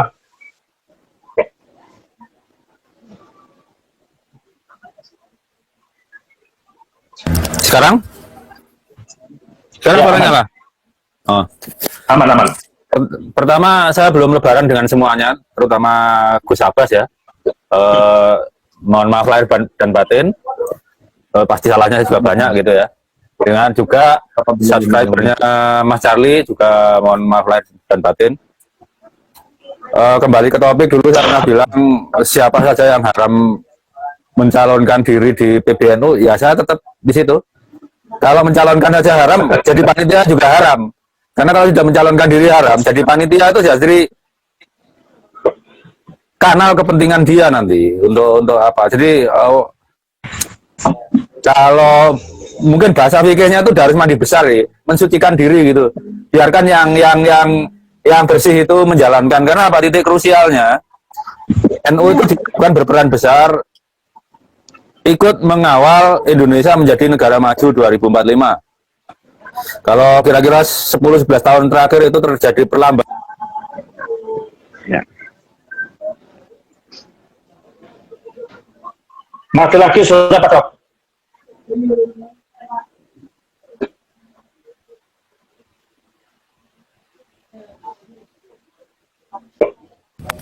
Tes. Udah? Ya, aman. Aman. Jadi ini ada krusialnya adalah Indonesia itu diharapkan jadi Indonesia maju dulu ya. Sebetulnya bahasanya bukan Indonesia maju. Indonesia negara keempat terbesar ekonominya. Tidak dibilang maju. Kalau ekonominya besar dan tidak maju, berarti itu apa ya? Produk-produk nilai tambahnya itu kecil. Artinya apa? Saat itu kemiskinan belum terhapus. Nah, tantangan buat NU, selain ekonominya besar, itu juga bangsanya maju. Kalau dulu generasinya Mbah Hasim itu mengantarkan kemerdekaan Indonesia, harusnya generasinya Yahya Stakuf ini mengantarkan ke Indonesia maju. Tapi kan akhir-akhir ini kan kayak macet, jalan di tempat, ribut sendiri. Contoh bikin akademi kepemimpinan NU, lah pemimpinnya aja berantem, apa yang perlu dicontoh gitu? Nggak cocok gitu. Buru-buru mimpin bangsa, mimpin NU aja berantem gitu, nggak masuk. Jadi seperti yang saya bilang dulu, kalau haram nyalon ya haram jadi panitia. Biarkan yang masih suci, nggak punya kepentingan itu, yang cintanya ke NU minimal 23,99 karat itu, yang mengambil alih kepemimpinan. Saya malah nggak peduli dia kemampuan fikihnya apa atau apa, tapi cintanya ke NU 100% gitu loh. Jadi NU itu ke depannya jadi katalisator dan akselerator kemajuan Indonesia, bukan hanya kemajuan Nahdien. Cuma paling susah nanti adalah mentransformasi Nahdien. Karena lah kalau kiainya aja susah ditransformasi, gimana umatnya gitu. Susah itu. Makanya mengulangi prestasinya Mbah Hasyim itu susah. Mbah Hasyim dan generasinya berhasil memerdekakan Indonesia. Nah sekarang generasi ini sampai hari ini tidak ada tanda-tandanya berhasil memajukan buru-buru Indonesia. Nahdien aja enggak. Terus kita lihat lah, dibandingkan Ayatullah di Iran itu kayak apa sih? Ayatullah di Iran itu bayangan dokter loh. Begitu tes IQ, rakyat Iran nomor 4 di dunia. Kita jauh banget di bawahnya gitu. Padahal nama Nahdlatul Ulama itu di Indonesia. Kebangkitan ilmuwan loh itu di Indonesia. Iran tuh nggak punya namanya organisasi Nahdlatul Ulama, itu nggak ada malah. Tapi dia struktur keulamaan sana kan kayak stratifikasinya sangat jelas, kemampuannya jelas gitu ya. Itu saja saya rasa. Jadi kalau saya masih tetap dengan fatwa saya, yang kemarin ribut tahu diri jangan nyalon, apalagi jadi panitia, itu sama dengan membersihkan dengan sapu kotor itu namanya. Jadi kalau kepemimpinannya gagal, ya jangan memimpin lagi, lebih baik tirakat dulu, semedi dulu, mensucikan diri, nanti naik lagi nggak apa-apa. Tapi sementara ini ya kalau beruang itu berbernasi dulu lah gitu. Saya rasa itu saya nggak bisa panjang-panjang karena bukan nggak biasa khotbah, jadi nggak bisa panjang-panjang. Itu aja. Kalau kemarin yang berantem, jangan nyalon dulu lah. NU itu nggak kekurangan kader, banyak amat kadernya kok. Kadernya jangan dibatasi, misalnya anak kiai itu ya, itu nanti tuduhan orang bener. NU itu adalah ormas yang feodal gitu, nggak keturutan jadi raja, akhirnya keturutan bikin dinasti sendiri itu Bu NU. Lah, ya golongan seperti saya yang penganut Syiahnya Imam Hasan Al-Haytham yang terus menghantam terus-terusan nanti. Itu aja. Monggo. Baik, J. Baik, untuk pertanyaan terakhir ya, untuk Kiai Abbas, apakah mempercepat Muktamar NU ini Pak Kiai bisa menjadi solusi untuk mengembalikan kembali marwah organisasi, atau akan menciptakan resiko untuk membuka konflik-konflik baru yang lebih besar di internal, atau mungkin seperti apa Pak Kiai? Ya, kalau menurut saya ini sebetulnya itu semua tergantung daripada personality dan pelaku-pelaku daripada muktamar, panitianya dan para ulama, para kiai, dan termasuk juga para pengurus dari tingkat pusat sampai tingkat ranting. Itu mau bagaimana itu NU ini? Kalau semua mereka memiliki satu kepekaan dan kekuatan besar untuk merubah Nahdlatul Ulama, ya mungkin bisa gitu. Tapi kalau seandainya yang saya lihat sekarang ini kok ada transaksional, karena memang panitianya saja sudah, menurut saya saya kurang bisa berharap ya dari panitia. Saya kurang bisa berharap ya dari panitianya, karena panitia itu yang saya lihat itu adalah orang-orang yang kemarin berkonflik dan orang yang bermasalah. Menurut saya bukan sekedar berkonflik, bermasalah.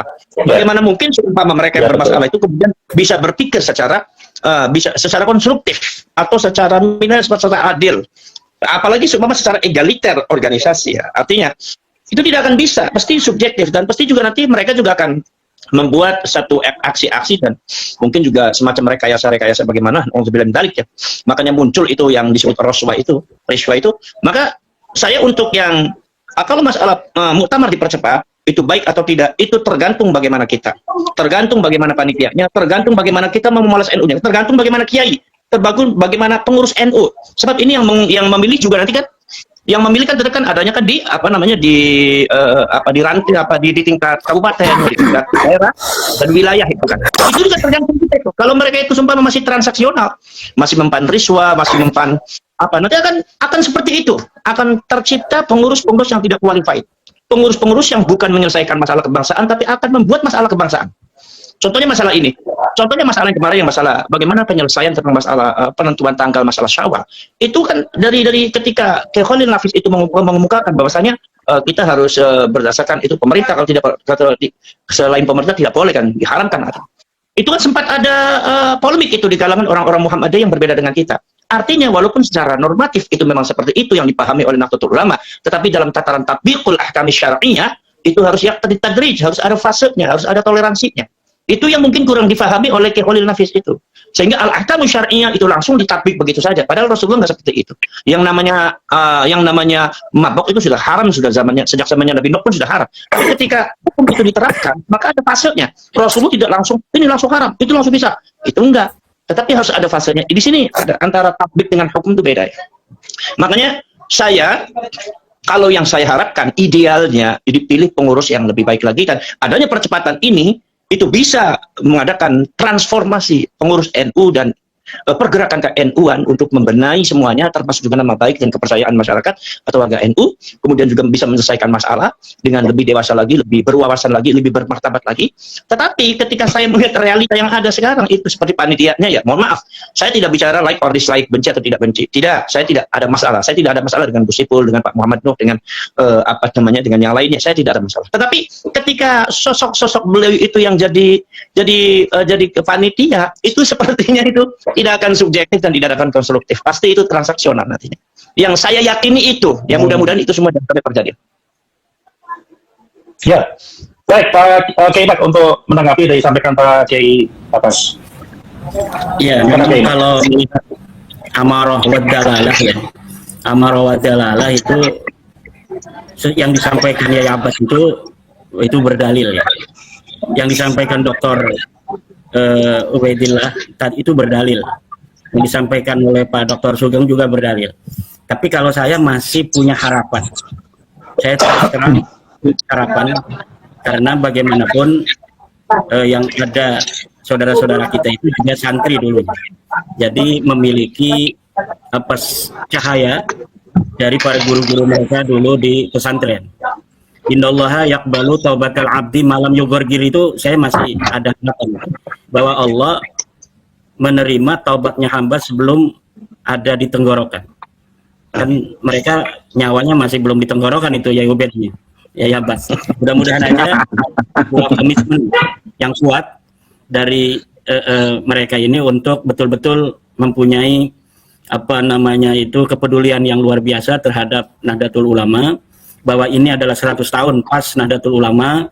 Kita harus tunjukkan kepada para guru-guru kita yang telah tiada, muassis Nahdlatul Ulama, bahwa Nahdlatul Ulama periode kedua atau abad kedua ini semangatnya akan sama dengan semangat Nahdlatul Ulama ketika didirikan. Keikhlasan yang luar biasa, kecintaan kepada agama, kecintaan terhadap Allah, kecintaan terhadap Rasulullah, kecintaan kepada sahabat Rasulullah, kecintaan kepada ajaran-ajaran ini, keikhlasan, qanaah, siap berjuang, ketulusan, itu yang akan kembali mewarnai Nahdlatul Ulama pasca terpilihnya para pengurus Nahdlatul Ulama di 2026 yang akan datang. Coba kita lihat perjuangan Wali Songo Indonesia Laskar Sabilillah. Itu saya pernah mengatakan bahwa PWI-LS itu seperti Nahdlatul Ulama 100 tahun yang lalu ketika pertama didirikan. Bahu-membahu, iuran, bahkan sampai di dalam setiap tingkatan di perjuangan Wali Songo Indonesia itu sampai ada 2-3 pengurus rebutan untuk menjadi pengurus di PWI-LS. Padahal kalau setiap ada acara di PWI-LS itu selalu iuran, tapi mereka tidak sama sekali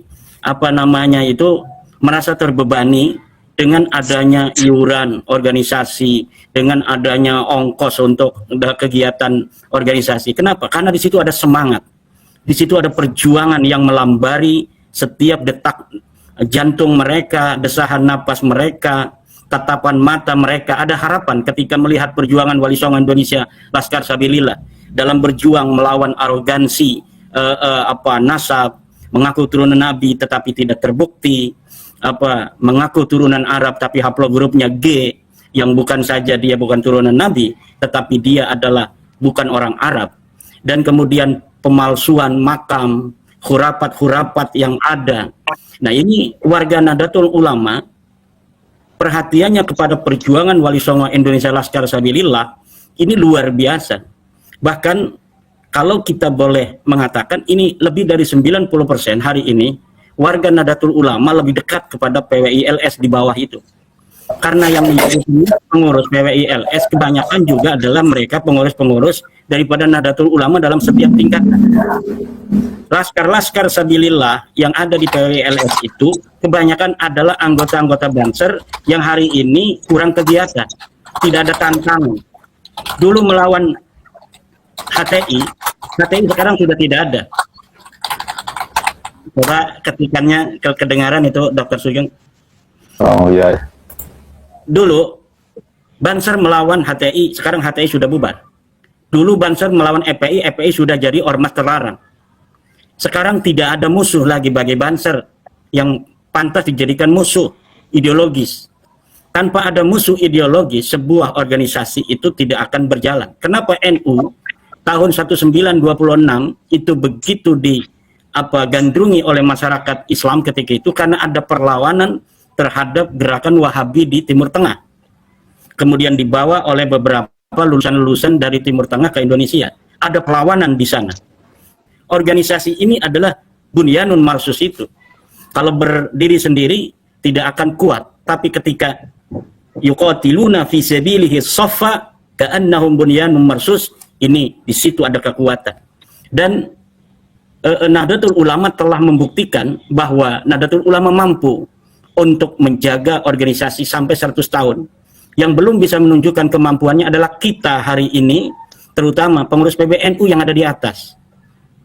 Kalau misalnya Gus Abbas, Dr. Kiai Ubedillah, Dr. Sugeng skeptis terhadap panitia, wajar. Kenapa? Karena mereka yang menjadi biang daripada keadaan yang kita lihat bersama kemarin. Adanya perpecahan, adanya kepentingan-kepentingan personal yang melambari kepentingan organisasi Nahdlatul Ulama dari sisi tambang, dari sisi yang lainnya. Sampai ada pengurus Nahdlatul Ulama yang ditangkap KPK. Dan ini adalah sebuah tamparan bagi kita, kader-kader Nahdlatul Ulama. Perjuangan Wali Songo Indonesia Laskar Sabilillah sampai hari ini tetap konsisten dalam berjuang. Memberikan pencerahan terhadap umat. Memberikan pencerahan bahwa Ba'lawi itu bukan cucu Nabi. Bahwa haplogrupnya itu G, bukan J1 yang keturunan Adnani. Kemudian, siapa yang berani untuk mengucapkan selamat kepada Mujtaba Khomeini? Bukan ketua PBNU, tapi ketua PWI-LS.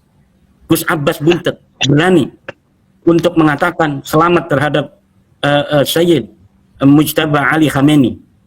Ini adalah bentuk ikhwanukum fiddin, ada ukhuwah yang ingin kita perlihatkan terhadap dunia bahwa Indonesia ini muslim terbesar di dunia. Tidak selayaknya bagi umat Islam Indonesia yang merupakan umat Islam terbesar di dunia kemudian diam saja melihat saudara-saudaranya di Iran itu kemudian dibombardir tanpa ada yang mau membela. Walaupun tentu dengan doa kita bersama sampai hari ini Iran telah menunjukkan bahwa diri mereka sendiri mampu untuk menghadapi tekanan daripada Israel dan dari Amerika. Tetapi selayaknya bagi kita saudara-saudaranya untuk memberikan perhatian, memberikan simpati, memberikan empati terhadap mereka, bahwa kita bersama mereka minimal dalam doa. Coba seluruh umat Islam di Indonesia, terutama kiai-kiai dalam perjuangan Wali Songo Indonesia Laskar Sabilillah, Majma' Fuqaha Jawa, saya mengharapkan untuk senantiasa bersama para santri membaca doa kunut nazilah setiap salat fardu, dan jangan melupakan mendoakan saudara-saudara kita warga Iran. Jangan lagi melihat ini Syiah, ini Sunni. Emang siapa yang tahu yang benar di hakikat, dalam hakikat itu apakah Sunni, apakah Syiah? Kita hanya beristihad bahwa bagi kita al-firqatun najiyah adalah Ahlussunnah wal Jamaah. Tetapi itu zanni, tidak ada Al-Qur'annya yang mengatakan bahwa Ahlussunnah wal Jamaah ini adalah kita. Tapi ini istihad kita bahwa Ahlussunnah wal Jamaah yang kita yakini adalah al-firqatun najiyah, firqah yang benar. Yang patut untuk diingat bahwa kita memiliki kesamaan dengan Iran, yaitu beriman kepada Allah Subhanahu wa taala, beriman kepada Nabi Muhammad bahwa beliau adalah nabi dari Allah, beriman pada Al-Qur'an bahwa itu kitab Allah, beriman pada malaikatnya, beriman kepada hari akhir, beriman pada qadar dan qadar. Ini yang kesamaan kita dengan saudara kita muslim di Iran. yang berani menyatakan itu perjuangan Wali Songo Indonesia Laskar Sabilillah. Nah sekarang kita ingin menunggu dari skeptisisme para teman-teman kita, para kiai-kiai di bawah tentang panitia hari ini, maka panitia hari ini harus membuktikan bahwa panitia Muktamar ke-35 yang akan datang ini akan betul-betul memberikan kado terindah untuk hari ulang tahun Nahdlatul Ulama yang ke-100, yaitu memberikan ketua umum dan Rais Am terbaik yang pernah kita punya. Bahkan kalau perlu mengalahkan guru kita bersama Mbah Hasyim Asy'ari. Sangat bangga Mbah Hasyim, sangat bangga Mbah Wahab, sangat bangga Mbah Bisri, sangat bangga Mbah Abdul Halim apabila 2026 ini Muktamar ke-35 bisa memberi kado generasi Nahdlatul Ulama, Rais Am yang lebih baik daripada Mbah Hasyim, ketua umum yang lebih baik daripada ketua umum sebelumnya. Dengan cara apa? Satu, tutup segala celah intervensi luar kalangan Nahdlatul Ulama terhadap Muktamar. Jangan sampai ada uang-uang dari para musuh-musuh NU yang memegang satu calon dari para calon yang ada untuk kemudian dia bermain di sana sehingga nanti ketua PBNU kita berada dalam genggaman dan kendali si bohir ini yang bisa memberikan manfaat bagi hawa nafsunya untuk menjual Nahdlatul Ulama. Bagaimana cara menutup keran ini? Yaitu dengan merubah sistem pemilihan ketua. Kalau perlu sistem ahlul hali wal aqdi, saya ulangi lagi, yang Muktamar kemarin digunakan untuk memilih Rais Am, digunakan untuk memilih ketua umum. Dua-duanya dipilih secara musyawarah, sehingga tidak ada lagi jeritan-jeritan kesedihan daripada wali-wali Allah yang ada di bawah, dari relung-relung hati para nahdiyin di bawah yang menginginkan suri tauladan yang baik bagi pemimpin-pemimpinnya yang ada di atas ini agar terpenuhi. Ini tanggung jawab panitia. Siapa saja panitianya, walaupun ada skeptisisme dari berbagai kalangan, saya menginginkan kepada panitia hari ini untuk membuktikan bahwa skeptisisme dari berbagai kalangan ini tidak terbukti. Tidak ada kepentingan-kepentingan non-Nahdlatul Ulama yang bisa masuk ke panitia, yang bisa masuk ke calon-calon. Tidak ada kepentingan global yang kabar burung ini ada bahwa mereka ingin intervensi kepada Nahdlatul Ulama. Tidak akan ada. Ini harus dibuktikan oleh panitia. Dan mari kita sama-sama jaga Nahdlatul Ulama. Dan saya sebagai wakil ketua umum dari Perjuangan Wali Songo Indonesia di sini disaksikan oleh Ketua Umum PWILS, kepada seluruh PWILS saya mengharapkan agar memanjatkan doa kepada Allah Subhanahu wa taala, para kiai-kiai di PWILS, para pimpinan-pimpinan pondok pesantren yang tergabung dalam Perjuangan Wali Songo Indonesia Laskar Sabilillah, agar pemimpin NU yang terpilih dalam Muktamar 2026 ini adalah yang terbaik untuk warga Nahdiyin, untuk kiai-kiai Jawa, untuk kiai-kiai Nusantara, yang tidak memberikan sedikit pun celah bagi Ba'lawi untuk menguasai Nahdlatul Ulama, yang tidak memberikan celah sedikit pun bagi siapapun politisi global untuk bisa mengendalikan Nahdlatul Ulama. Nahdlatul Ulama harus menjadi sebuah organisasi yang mandiri, yang independen, murni untuk menjaga pondok pesantren, menjaga kiai, menjadi penyambung lidah warga Nahdiyin, penyambung lidah para santri, menjaga kepentingan-kepentingan kiai, kepentingan ulama, kepentingan mustad'afin, kepentingan yatama, kepentingan armalah, kepentingan orang-orang yang terzalimi, orang-orang yang tidak beruntung. Disitulah Nahdlatul Ulama harus berdiri untuk menjaga semuanya dan mendapatkan keadilan dari negara Kesatuan Republik Indonesia, negara yang sangat dicintai oleh para pendiri-pendiri Nahdlatul Ulama, negara yang sangat dicintai oleh guru-guru kita di Nahdlatul Ulama. Pemerintah boleh intervensi untuk membantu terselenggaranya sukses, bukan intervensi siapa yang harus jadi yang sesuai dengan kepentingan daripada politisi. Tidak boleh. Negara harus menjadikan Nahdlatul Ulama ini aset yang harus dijaga kemandiriannya, independensinya. Untuk apa? Untuk menjaga Indonesia selama-lamanya tetap ada sebagai negara yang berdaulat, negara yang adil dan makmur, negara yang apabila ada masalah dengan negara itu, maka warga Nahdiyin akan bahu-membahu untuk membantu negara menjaga keamanan, menjaga ketahanan dan kedaulatan. Terima kasih. wahai para panitia muktamar, buktikan bahwa kalian tidak seperti apa yang diskeptisi oleh berbagai macam kalangan. Buktikan bahwa panitia muktamar 2026 ini bersih dari berbagai kepentingan selain kepentingan Nahdlatul Ulama. Assalamualaikum warahmatullahi wabarakatuh. Waalaikumsalam. Waalaikumsalam warahmatullahi wabarakatuh. Ada tambahan kayak Ubed atau Dr. Sugeng? Baik, saya tambahan untuk saya baca saja Mas, biar singkat Mas. J. Yang pertama di kepanitiaan ini untuk menyambut muktamar nanti itu, setidaknya kepanitiaan ini itu nanti bisa memilih sosok-sosok yang memiliki kedalaman ilmu turas, integritas dalam menjaga kemurnian sanad dan mampu menjadi rujukan hukum Islam. Yang kedua, berani melakukan verifikasi sejarah dan genealogi secara objektif guna menghindari komodifikasi agama dan kesucian palsu. Ketiga, mampu mengkonsolidasi kekuatan struktural organisasi dan kultural pesantren serta menjaga kemandirian dan dari kooptasi politik. Kemudian menghasilkan seorang pemimpin yang memahami dinamika kekuasaan, perspektif Gramsci atau Foucault untuk membela kaum mustadafin dan melakukan dekolonisasi pengetahuan, Mas. Biar tidak terjadi, kan begini Mas Herli, ini penting. Kalau Amerika dan Israel ke Iran itu agresor secara fisik, Mas. Kalau Ba'alwi ke Nusantara itu kolonial budaya. Kita tahu ketika era Kiai Said Akil Sirot mengproklamirkan, mendeklar tentang Islam Nusantara, yang menentang mati-matian itu dari kelompok Ba'alwi loh Mas, Rizik Syihab dan kawan-kawan. Itu artinya mereka telah terang-terangan melakukan kolonialisasi budaya, agresor kebudayaan. Jadi ini harus disadari oleh masyarakat. Target kita untuk kesetaraan, bukan kebencian. Agar kita mengembalikan kesetaraan, jangan ada hegemoni di antara kita, istilahnya begitu, bukan kebencian. Kemudian setiap kebijakan publik didasarkan kepada perlindungan agama, jiwa, akal, keturunan, dan harta secara berkeadilan.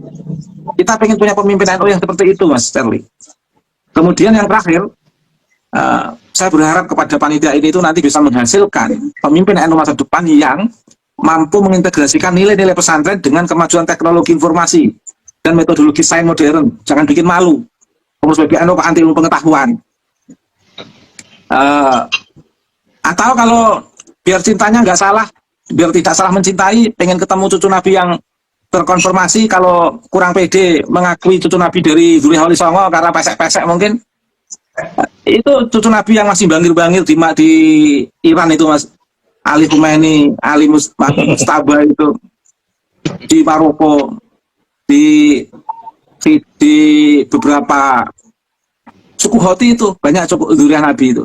Daripada salah mencintai, nggak pede mengakui Zuriyah Wali Songo sendiri, mungkin karena feodal, ingin selalu muja yang datangnya dari luar negeri. Banyak kok yang luar negeri yang terkonfirmasi sebagai cucu Nabi kok, tanpa harus memiliki pedoman daripada apa lebih baik salah mencintai daripada salah membenci misalnya, daripada konsep yang salah seperti itu, daripada salah surah wal istifadah tanpa titik koordinat tanah kelahiran orang yang dimasukkan dalam sejarah, itu namanya hoak. Jadi klan-klan Ba'alwi itu mendidik para muhibin untuk percaya pada hoak.